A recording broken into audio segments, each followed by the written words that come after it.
Good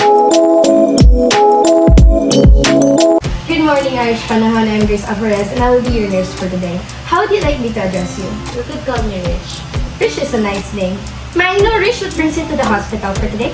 Well, I've been stabbed by a sharp object, specifically in my knee part. I see, that's very unfortunate. May I know when this happened? It happened last week. I see. May I know where it happened? I was lying at the CDC when it happened. I see, okay. By any chance, did you wash the wound right away after you got it? I see. But were you able to wash it though, when you got home? Okay, by any chance, did you apply hydrogen peroxide on your open wound? No, but I put some Betadine. That's very good to hear. May I see what the wound looks like now? Okay. It still looks very fresh to me. May I know what your diet is like, Rich? I know mostly to eat some sweets, but I have a less intake of water. I see. I'm actually a fan of sweets as well, Rich. And thank you very much for your prompt responses. I'll make sure that these responses will be used in the future.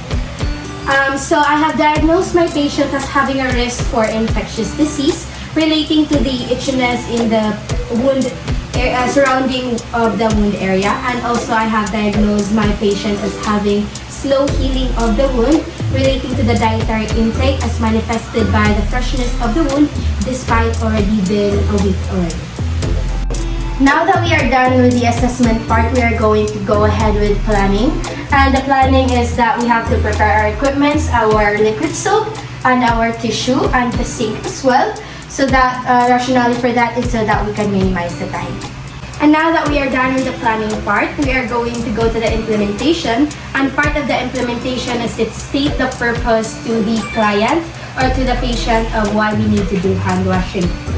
Okay, Rish, before I go ahead and continue to assess your wound, I will need to perform hand hygiene first, and part of that is hand washing. The reason for this is so that I will not pass any nosocomial disease onto you, and that is so you will not inhabit any disease that I probably got from the other patients. So I need to wash my hands first so that I can prevent that from happening. Also, I can prevent the risk of passing infections on your wound, open wound. Would that be okay for you? Okay, that's so good to hear. Will you be okay waiting here as I will go and wash my hands into this here? Thank you very much. Now we are done with the implementation part, part A. We are going to go to the part B, to where I will go ahead already and do the procedure. So the first thing that you need to do is to check your hands first if you are wearing any jewelries, such as bracelet, watches, and rings. And if you do so, you have to get rid of them right away. The rationale for that is that the jewelries can increase the microbial count and it can decrease the effectivity of hand washing. Now the next thing that you need to do, you're going to check your hands if you have any open lesions or cuts. And if you do so, you have to report to the instructor right away. And the rationale for that is so they can change your work assignment. And also bacteria would go inside the open wounds or the lesions that you have. And it will also decrease the effectivity of hand washing. And now the next thing you're gonna check is your nails. They should not be any longer than 1/4 inch. The rationale for that is that the bacteria and microorganisms can go under your nails and it can also damage the gloves. Now that you're done with assessing your hands, you're going to go ahead with the procedure. So first thing you need to do is stand in front of the sink and remember to keep your distance. Rationale for that is that you do not want to touch the sink with your uniform because the microorganisms can go inside your uniform and it can make the uniform moist, and the bacteria like to thrive on moist areas. Now the next thing you need to do is to position your hands. It should not be higher than your arms. It should be below the elbows, like that. So the rationale for that is you want the waters to go from the least contaminated area to the most contaminated area. Now that you're done with that, you're going to turn on your faucet and adjust its water flow. Now the rationale for that is that you do not want the waters to be splashing in your uniform because, as said a while ago, microorganisms like to thrive in the moist areas.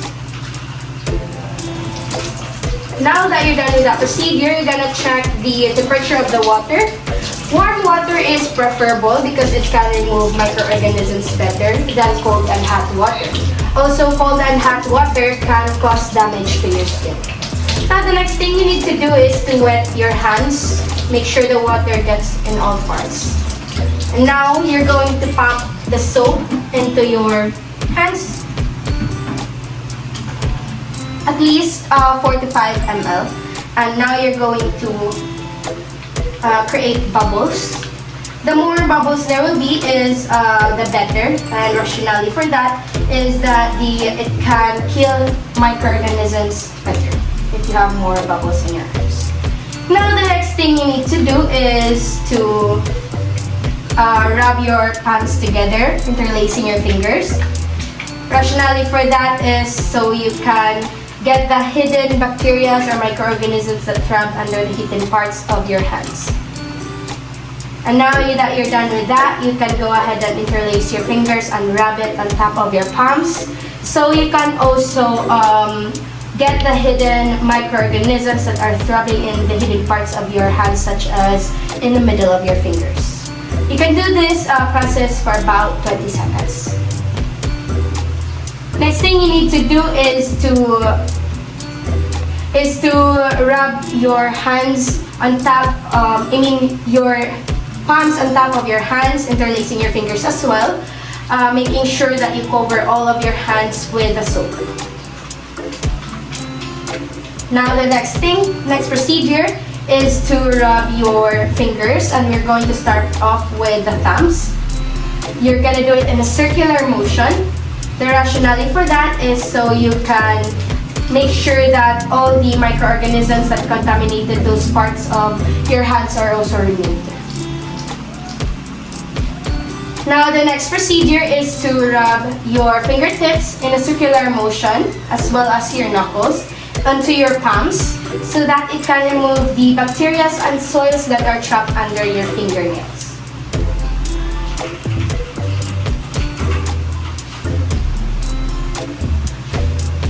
Now that you're done with that, you can go ahead and also rub your 1 inch of your wrist. The rationale for that is there is also some microorganisms that are thriving in those parts, so you need to make sure that they are removed as well. Now that you're done with that, you can go ahead and rinse your hand.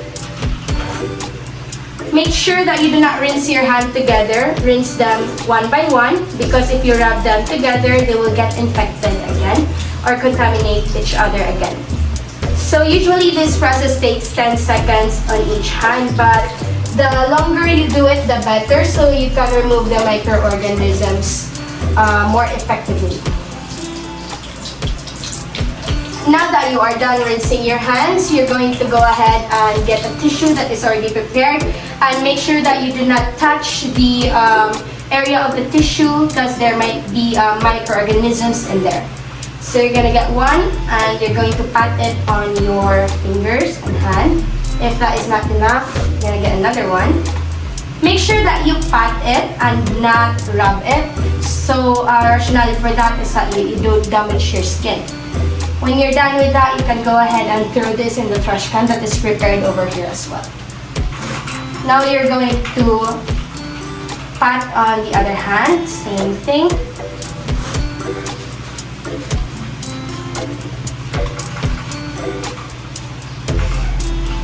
Throw this also, and get another one to turn off the sink.